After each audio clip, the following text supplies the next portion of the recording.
So I'm trying to get a feel for the audiences you guys are telling to or would like to tell to.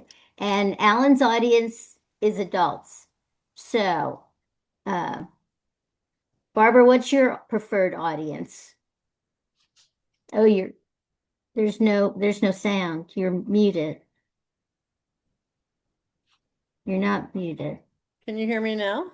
Yeah. Now I can hear you. Okay. Yeah. That's so weird. I used to do a lot of kids and schools, but now that my Mm-hmm. kids are grown, I'd rather hang out with adults. Okay. All right. Chester, what's your audience? Uh, I guess mostly adult. Mhm. Kids scare me. So, Where's Hi, anyway, Betsy. mm, Hmm. where's our no, it's speaker? okay. Never mind. It's I it. am your speaker. Oh, you are Valerie. I'm sorry. I missed your name. Valerie, I'm gonna do something rude and eat breakfast. So I'm No, go ahead. Go hide ahead. my video, but I'm listening. I'm here. All right. Good morning, Betsy. Good morning. I just have to tell you, there's not a lot of people I'd get up and get on Zoom for at 7 a.m. Oh, that's right. You're in California. And I used to be a Whoa. morning person, not as much anymore. But I'm glad to be here. Thanks. Are you still telling to children a lot? No, Okay. no, more adults, but I'm not telling all that much. Okay. There's not a tremendous number of venues around here where I am in California. That's a shame. That's a Well, shame. our guild is shrinking Mhm. exponentially. So just is. Yeah. Good morning, Eric. Welcome. Good, good morning. How is everyone? Great. Wonderful.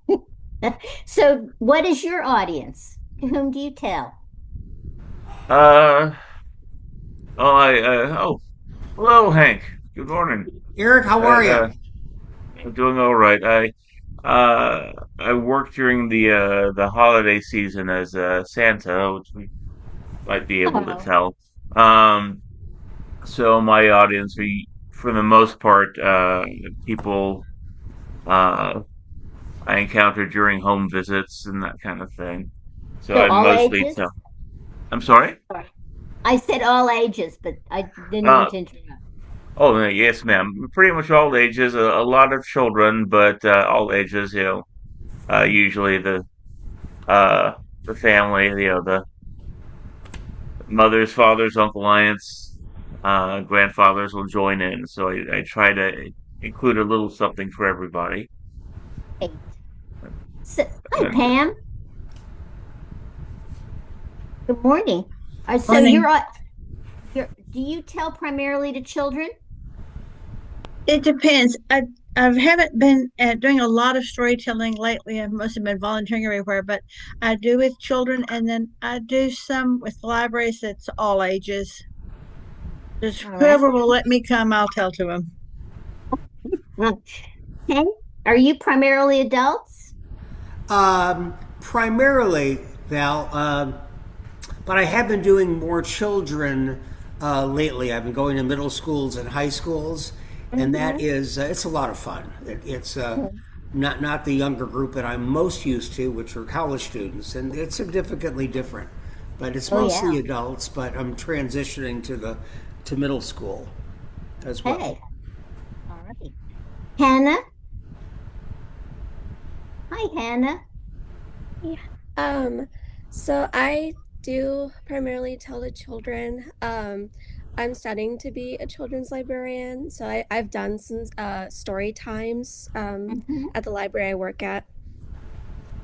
Great. All right. Barbara? Barbara Petzel. I don't know you. Barbara, what audience do you primarily tell to?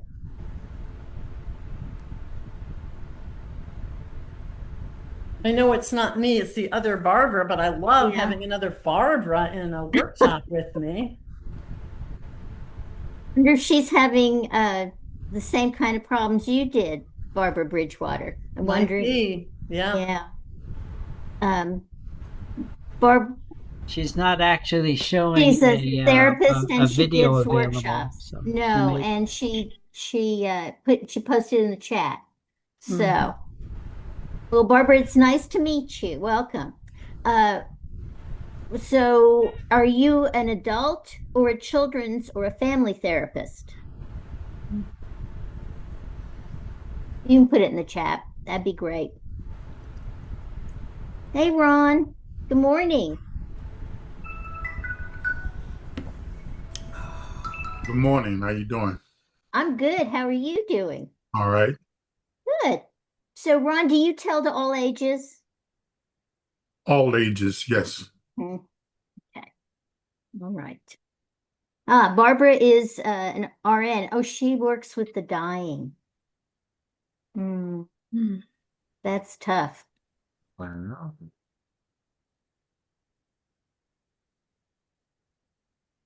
Right, it's 9:05. So I think I'm Valerie Kimble, and for many, many years, way over 40 years, I was a children's librarian. So, and I've worked in public libraries, school libraries, community mental health center libraries, and I've used storytelling in all of those settings. So, I wanted to, because today's workshop is about the audience, I wanted to be able to put the emphasis on to meet your needs. Uh, I'm going to cover telling to all different ages and the characteristics of all those audiences. Um, so, and I am going to, it is very hard for me to edit things down into just an hour. So I'm going to go pretty quickly. And if you would you type any questions that you have in the chat? And then Dean will let me know if I don't see them. And I may have to save some of the information in my response to the end, but I will address your questions. I have a PowerPoint, so I'm going to share my screen.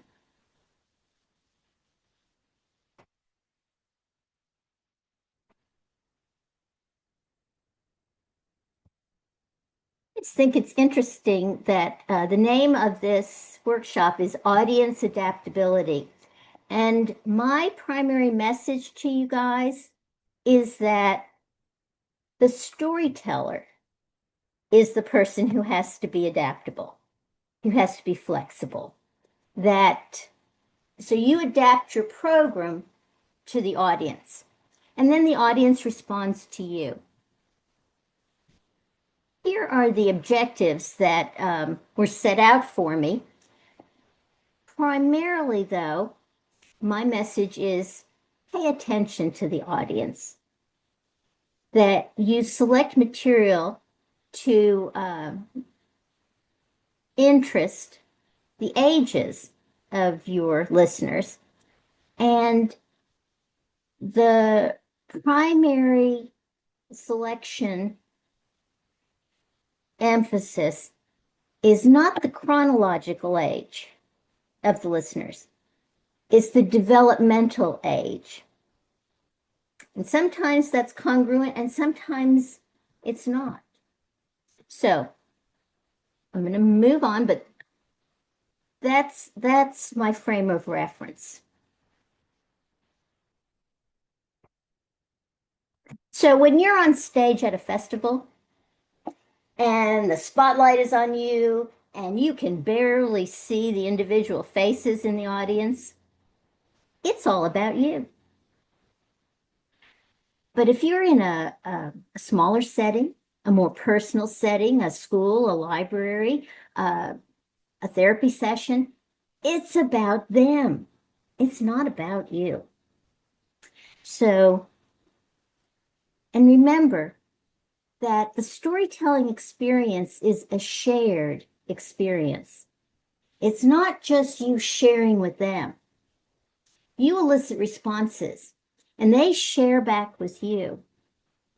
So you certainly want to invite them to be that open and to respond. And to do that, you meet their needs. So in terms of audience needs, I came at this from the perspective of telling to teeny tiny children. I told stories from babies up through seniors. And sometimes I had a mixed audience. That is very difficult to hold the attention of a group with that range of interests. And so as I started to compile this list, I thought, well, okay, little kids need to be able to see you. You need to be on their level, which means that, but then, let me go back a minute. As I compile the list, I realized, this is not just true for little kids. This is true for everybody.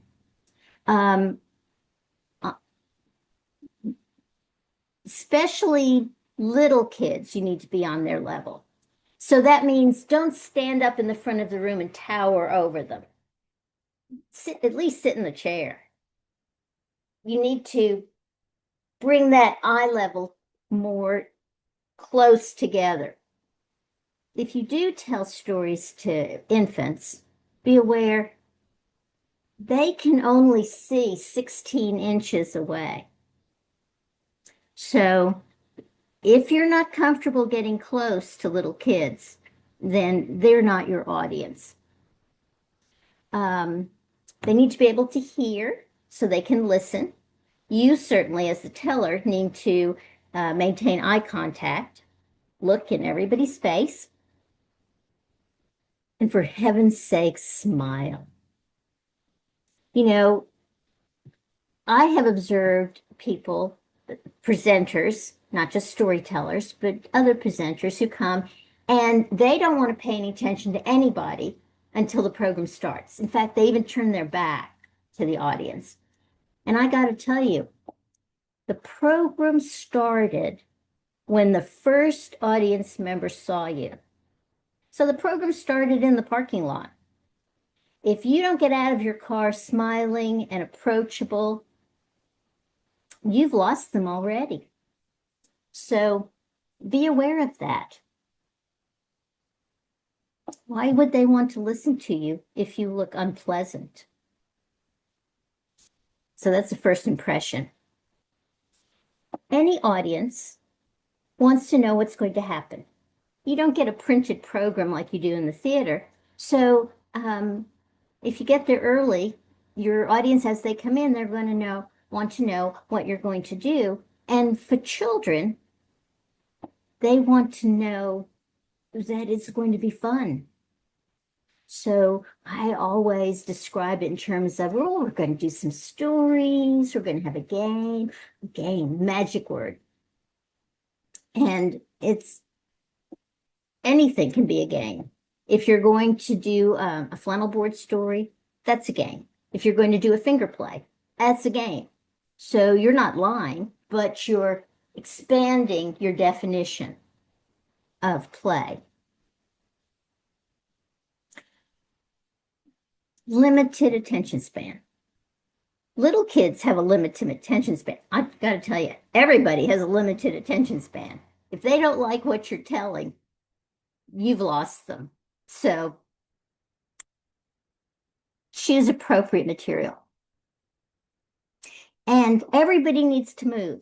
Even grown-ups need to move. So if you have a long program, give them an intermission. And if you have little ones, then include activities that get them up. But remember that once you get them up, it's hard to get them back down. So, and for infants, if you can hold them for 10 minutes, 15 minutes, if you can hold babies for 20 minutes, you have killed it. That's very good. You got to be positive. I try very hard never to say no in a program. I find another way to say it. Unless, of course, it's a danger issue. Uh, then stop is a good word. And everybody wants to have a good time. But they're going to have a good time if you're having a good time. So that is an important thing to remember. If you meet their needs, they will respond with participation. And participation involves different levels. Julie Rosenzweig, who's a psychologist who's done research on storytelling, and these are her conclusions, that story listeners, the audience, their job and what they do when they're experience storytelling is they link the characters to their own experience. An example of this that I often use is there was once a beautiful princess. And sometimes I will stop and I will start asking the children, so what color was her hair? Well, sometimes you're going to get the blonde, sometimes you're going to get a redhead, sometimes you're going to get a brunette. It depends on what color hair the child has. So this is a true statement. They link their own motivations to the characters. They become part of the story. And it's a way that children develop empathy. It's really important. They develop a relationship with you, the teller, and the characters in the story. And also, they have a shared experience with the other audience members.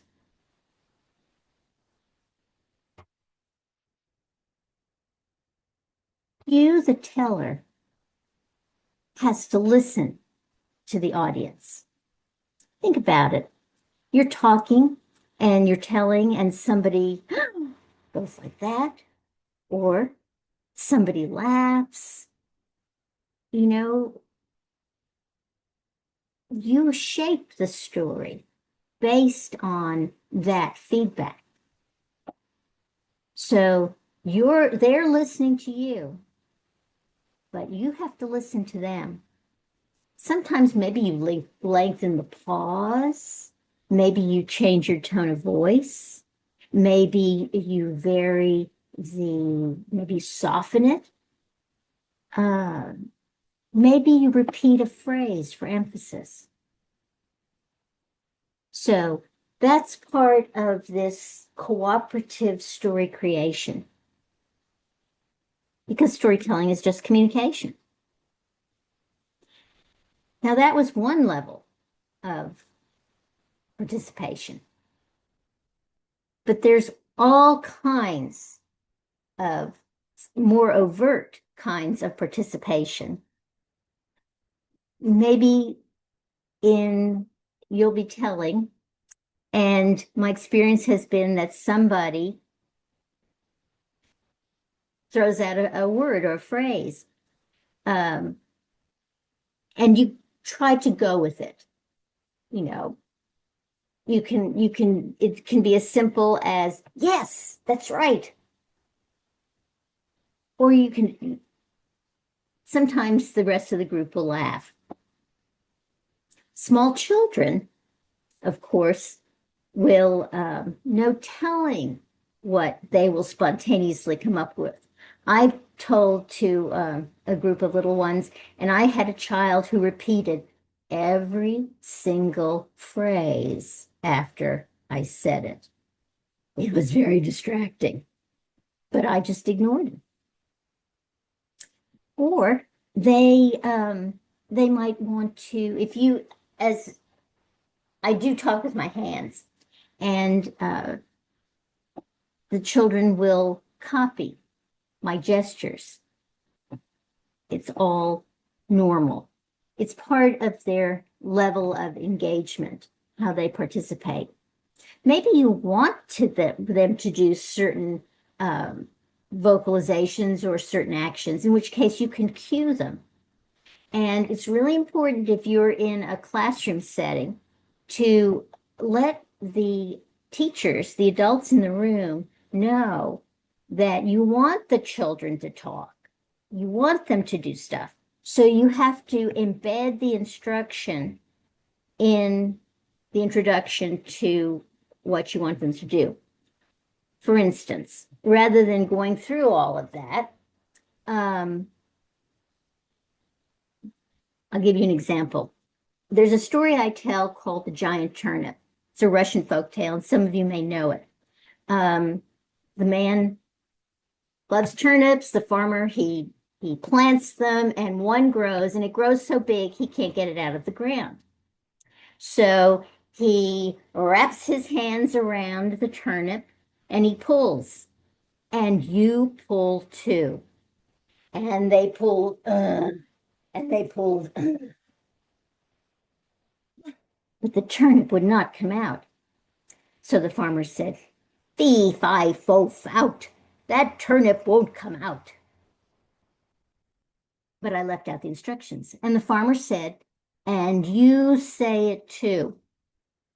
And that tells the teacher that she doesn't have to control the children. She doesn't have to, discipline them and say, no, no, no, raise your hand. Because you don't want that kind of interruption. You're developing this relationship, and you don't want that kind of interference. So be aware and practice inserting that kind of instruction into the story. Group role play. I mean, I've even had children get up and start acting it out, and it's fine with me as long as they don't disrupt the others. Group role play.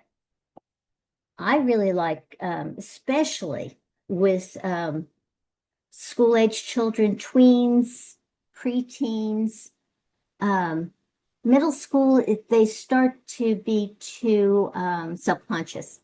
But if you can turn a traditional story into a little play with, so you can get children out of the audience as volunteers to come up, and you give them a phrase to say. So every time the princess shows up in the story and the princess said, that child gets to say that phrase. So that is it's more like a little play, and it's very popular, very popular. I even do give them hats or crowns, or so that it's the costume.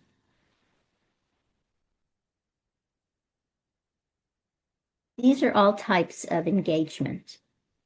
So, and what you're going for, you want to hold their attention, and you want them with you in this story creation process. In fact, there is a level, I know all of you who tell, you've looked out at your audience and you know when they're with you. They're just totally focused. You can feel it. It's like you're one organism. It's like a story trance.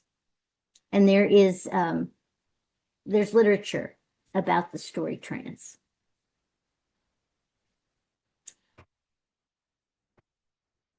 There's tension between controlling the group and being flexible. And the more flexible you can be, the more you can invite them into the experience and give them a role in the process. But you have to create a safe space. You have to be welcoming. You have to smile. you have to, can't scare them, in other words. You know, I forget who I was talking to, but when grown-ups come into church, which is a big group activity a lot of people have, they come in and they sit in the back. Little children come in and they want to be on the front row. And you know you're successful because as the program goes on, they'll get closer and closer and closer and then want to touch you. So, a very practical bit of advice. You tell the children, wear washable clothes because their hands are often not very clean. If I look out, if I have because I tell in public libraries, it's free and open. So you never know who's going to show up. So you're not sure, even if of the ages of the audience members. So ask, because a story that's going to enchant a 4-year-old is a 2-year-old can't sit through it. And people have gotten bigger. I used to be able to look at an audience and say, oh, okay, that's a 4-year-old, that's a 6-year-old, that I can't do that anymore. 3-year-olds are as big as 5-year-olds. So I ask, and I try to make it funny because it's always good to start with a laugh. So let's see, is the youngest child in here about 25? And they do laugh. And then who is, no, I'm 5. No, I'm 7. No. So, you know, who, okay, all the 5-year-olds raise your hand. And you'll notice that some of the little ones will raise their hand every time. So sometimes it works and sometimes it doesn't. And then you can ask them to help you with aspects of the story, sometimes just the sound effects, which is very simple and can be done in a big group. One thing that's important, though, for reading readiness is the children need to be able to predict what's going to happen. So ask, what do you think is going to happen next? Explain your plan. If you have a mixed group and it's good to know, they're going to want to know what you're going to do. And then you want to give the people permission if if you have stories, you want to give people permission to leave the program. So I tell them, okay, I'm going to tell stories for the littlest children first, and then as time goes on, the stories are going to get for older and older and older people. So, and I don't mind if the stories are not for you, if you need to leave. That's just fine. Times, people will say, a child will say, tell it again. And I do, it is not important to me that I get to the end of my playlist, as it were. If everybody's having a good time, then I respond to their requests. If an item is not working, then I stop. You know, I've started to tell something and they're, you know, when they're not interested. Then just say, oh, you know, I think I'll finish that another time. Let me tell you this story. It's okay. You don't have to finish everything. And maybe you start something and you realize that's not working. Maybe if you have another way to tell it, you can try that way. So keep going or stop and change. Either works. And if you're doing something and you've invited them to participate and the version they know is different, that's all right. They can do it their way. And again, embed your instruction in if you're telling a story and what did the wolf say? Everyone, so that then they all know to respond.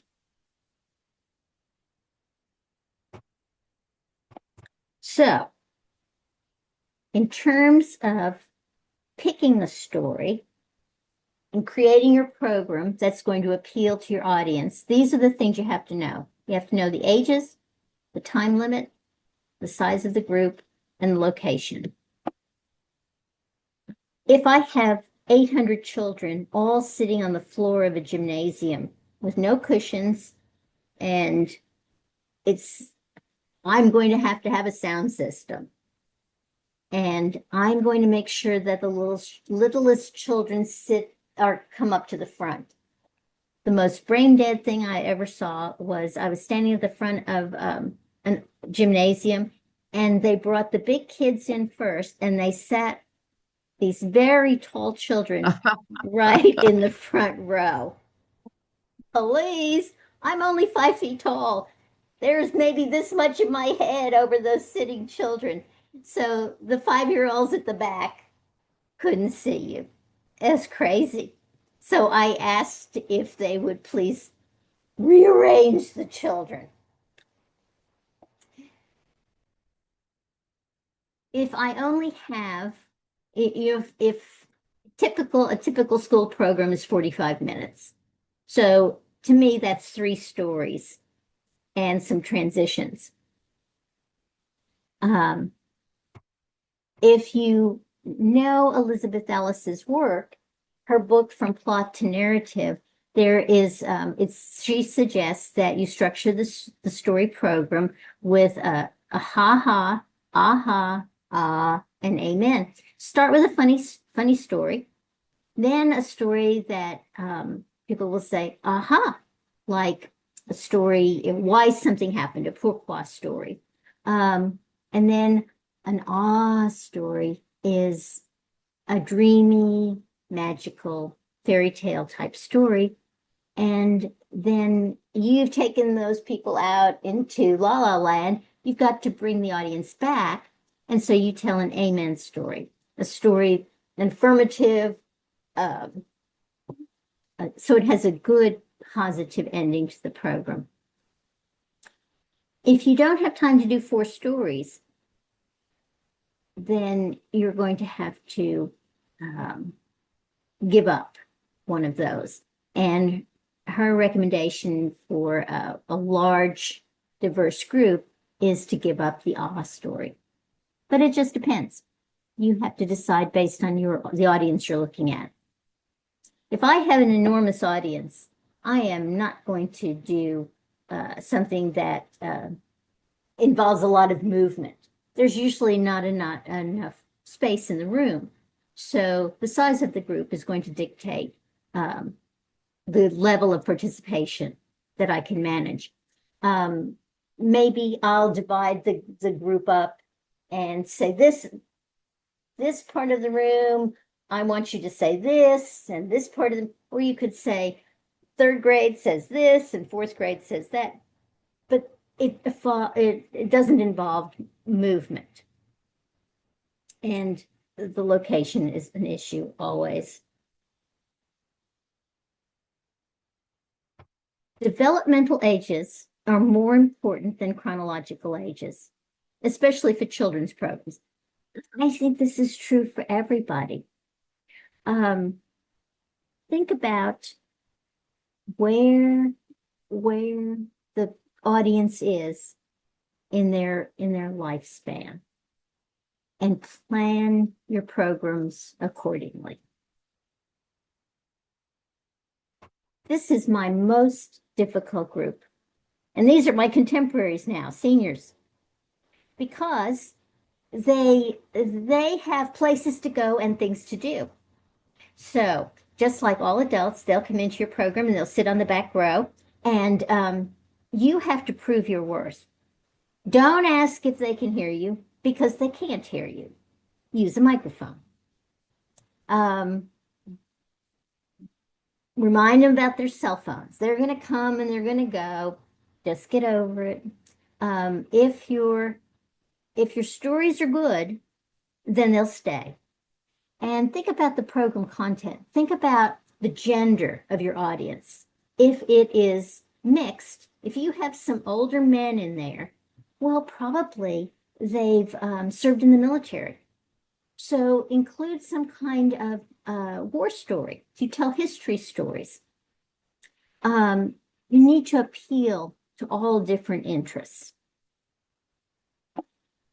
But if they're elderly, like in a nursing home, elderly, then they're in life review. And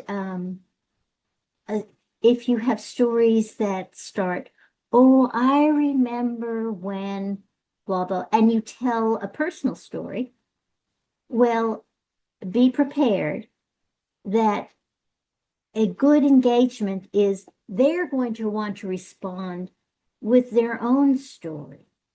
So this is a particular place where you can't worry about finishing your program because the audience is going to hijack it. And you need to welcome that. That is a compliment to you that you have elicited that level of engagement. Go with it. Teens, you won't get any feedback from teens. They might talk to each other. They might talk to each other while you're trying to tell, but typically they'll either stay or leave if they have that power. They will respond. You can gather them in with something funny. So definitely start with a funny story. And stories with a twist. There's a very funny story called Those Three Wishes by Judith Gorog. And it uses the old motif of the three wishes, only it does not end well for the person wishing. So that's the twist is a surprise. Those are good stories for teens. Stories that make them think, stories that make them laugh, hero's journey stories, romance, poetry. All of those things work with this age group.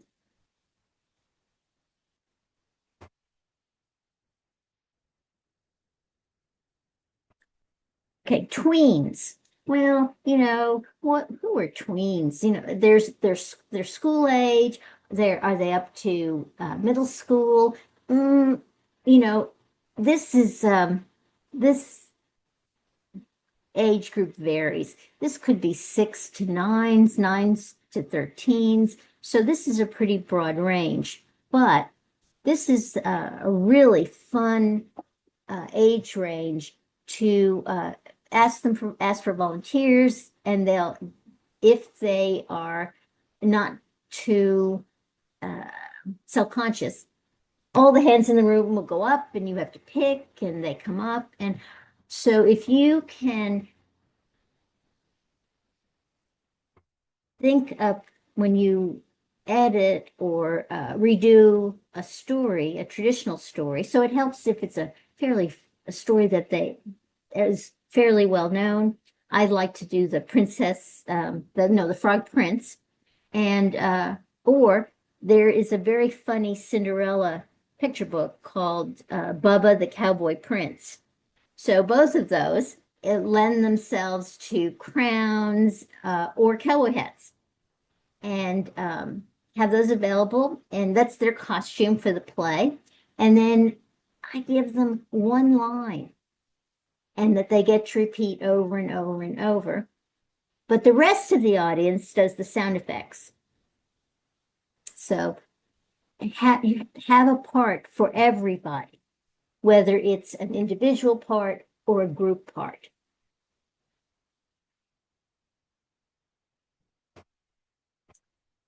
As you get younger, then your material is going to vastly change.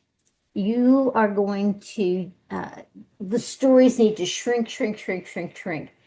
Going from a 5 or a 10-minute story, you may be down to a nursery rhyme.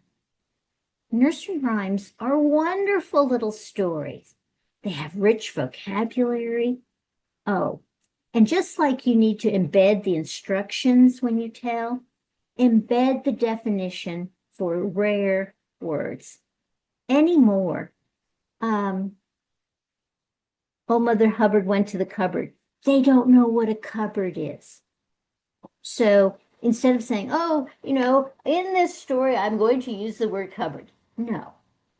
Old Mother Hubbard went to the cupboard. The cat did. And to get her poor doggy a bone. So, a much smoother way to do it. You can tell they don't understand the word because you can tell from their faces.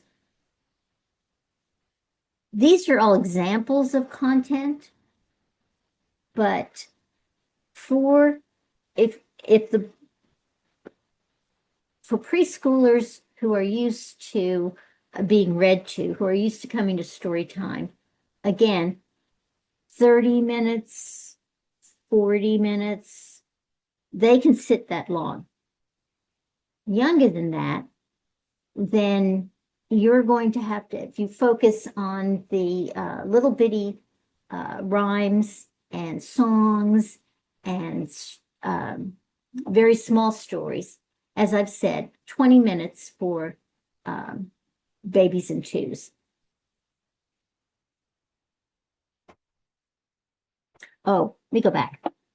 Transitions.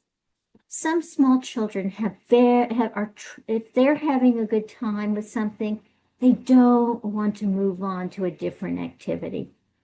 So if they start crying, your choices are let them cry, let their parent or teacher deal with it.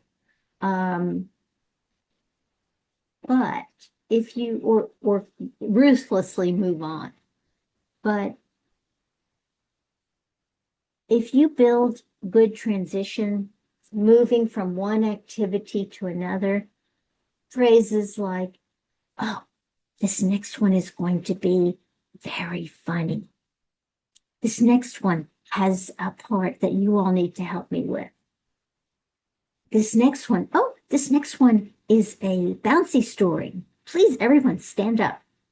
So you have to think about how you're going to move them from one activity to another. Or maybe you repeat whatever it was that they're really enjoying. Once, twice, 3 times. After that, I'm going to move the program on.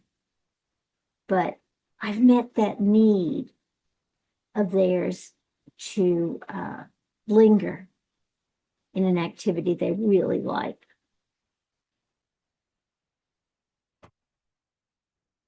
And then when you get to the really little ones, you have to involve the adults. The babies are sitting on an adult's lap anyway. So I always introduce the program by saying, everybody sings in this program, and everybody does the actions. So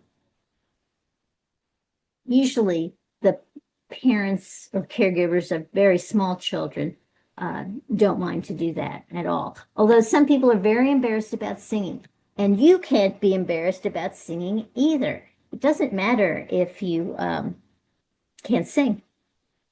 You do it anyway. The kids won't care. Toddlers. Toddlers have grown out of the lap. They want to explore. They want to move. And they will. You just have to let them. But it doesn't mean they're not listening.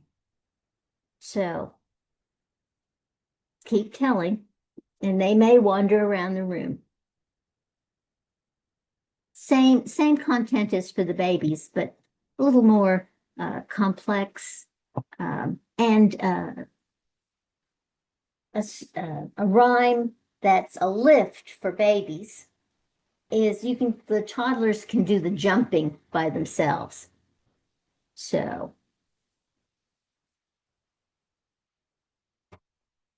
most people tell me that they're afraid of little children.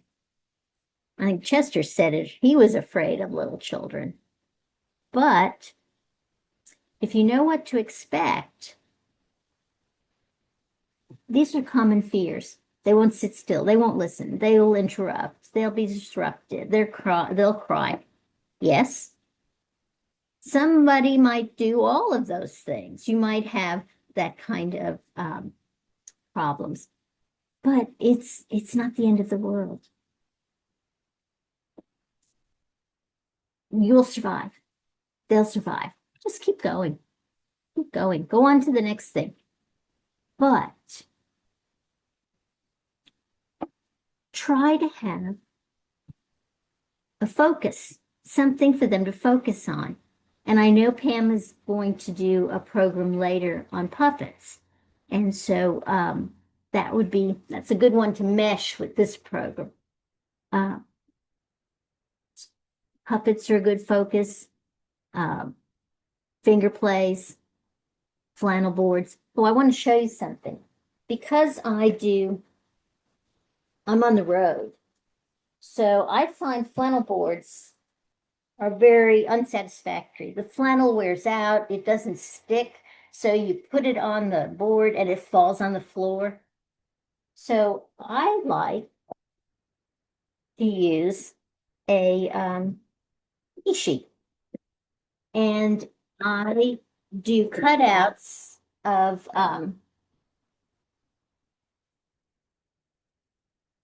clip art. So I don't have to even color it. It's already done. And I put magnets on the back. I laminate it and I put magnets on the back. And that way, it doesn't fall off. It stays. It makes a great, it's very easy because you can start the rhyme and then as you take the piece off, it'll go on the back. So you can even do this standing up if you have to. Do you get the ideas for those kind of stories? There are books. This is an old favorite, the Flannel Board Storytelling Book by Judy Sierra. She's a great storyteller. This is out of print. You're going to have to get it through interlibrary loan or you'll have to buy it from a used book vendor. But I don't know if you can see, it has fabulous, very easy illustrations. This is for the fish with the deep sea smile. So, and there's a bibliography of every book I mention. It's in the folder. It's one of the handouts. So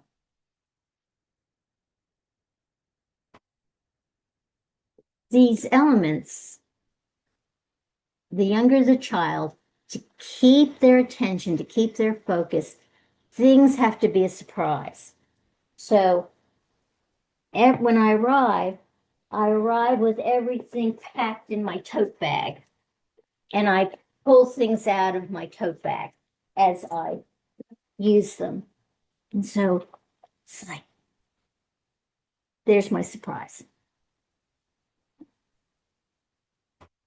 Just so you know, for small children, you're not working on reading readiness. You're working on brain development. The National Council of Teachers of English developed this early literacy skills list. But basically, and here are the practices, it's not rocket science. You're talking, you're singing, you're reading, you're writing, drawing, You're playing with the children. And that's how you develop what they call early literacy skills. But basically, you're developing those little brains so that when they do get to school, they're able to learn how to read. You're not teaching them to read.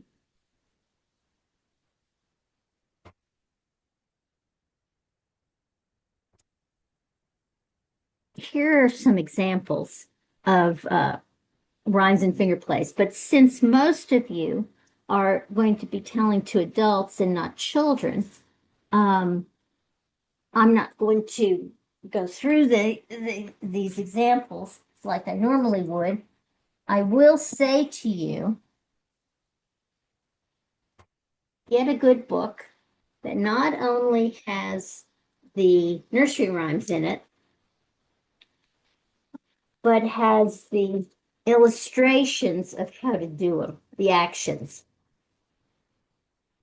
And this is in your bibliography as well. This is heads, shoulders, knees, and toes. So I have posters of my rhymes that I do. And so I display the poster. I invite the parents or anybody who can read, please say this with me. And then here's the action. This is a clap. Peas, porridge, hot, etc. I've had librarians who have not used posters, but used projectors to, this is a PowerPoint and they project it. I've used, in the old days, I used a flip chart on an easel and I had the rhymes all written out.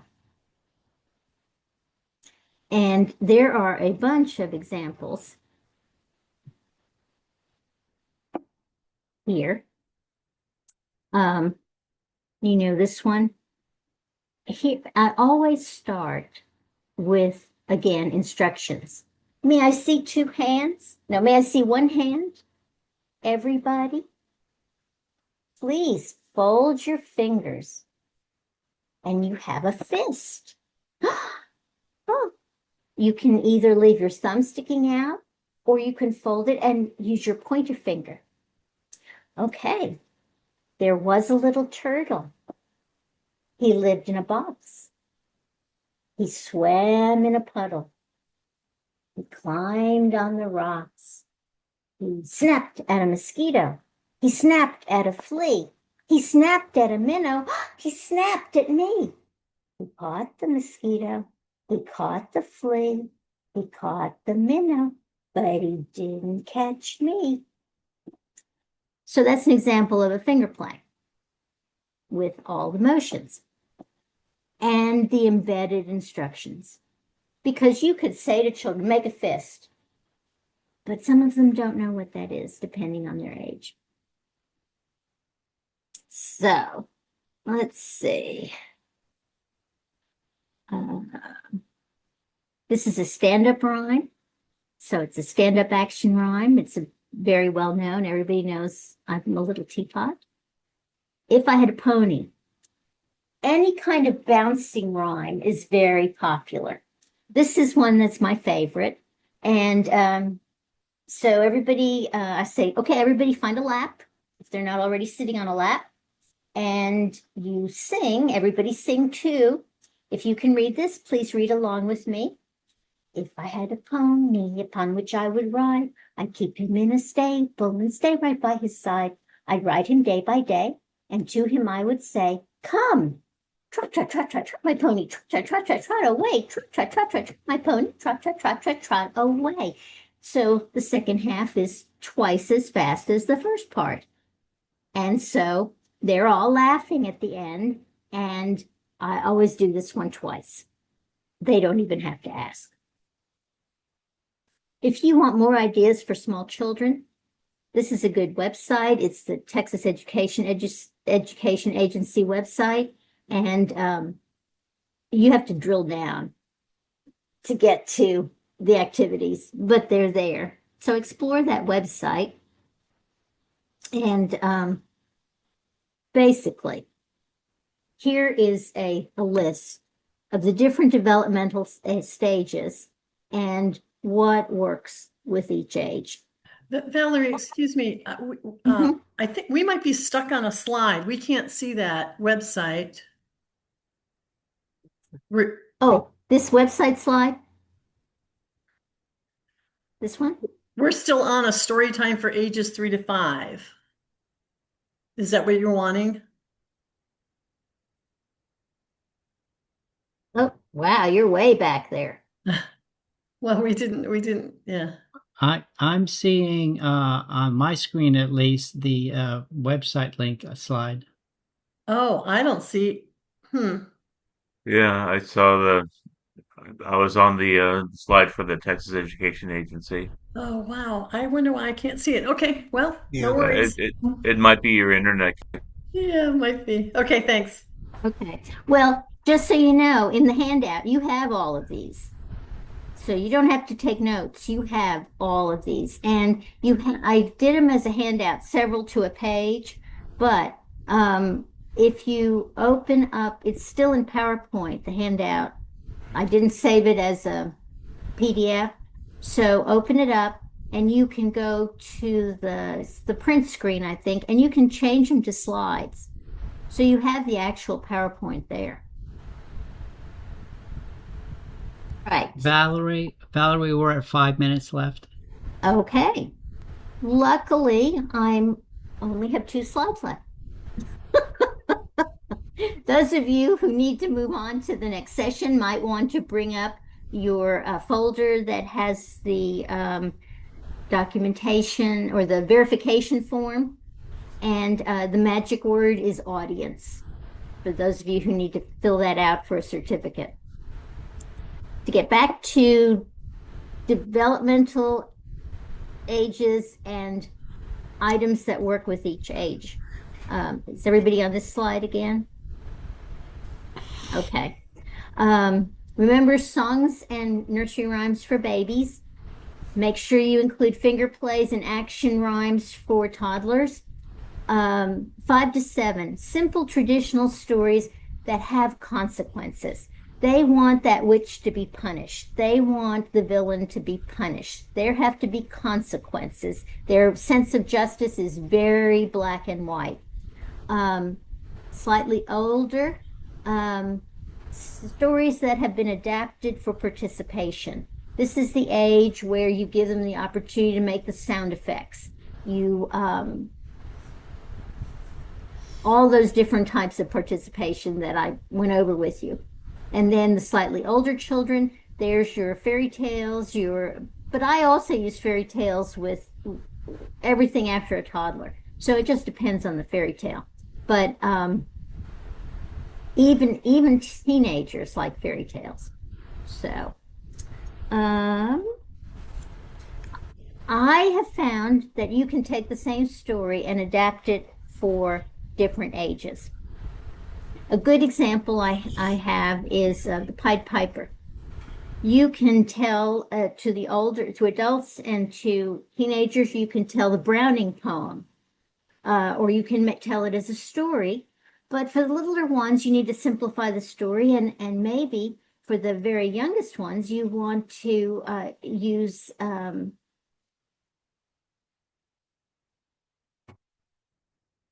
flannel board.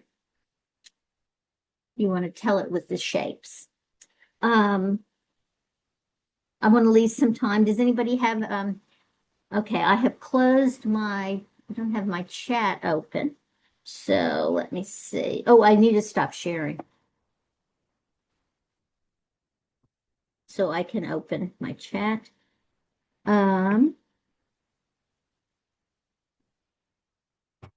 Questions?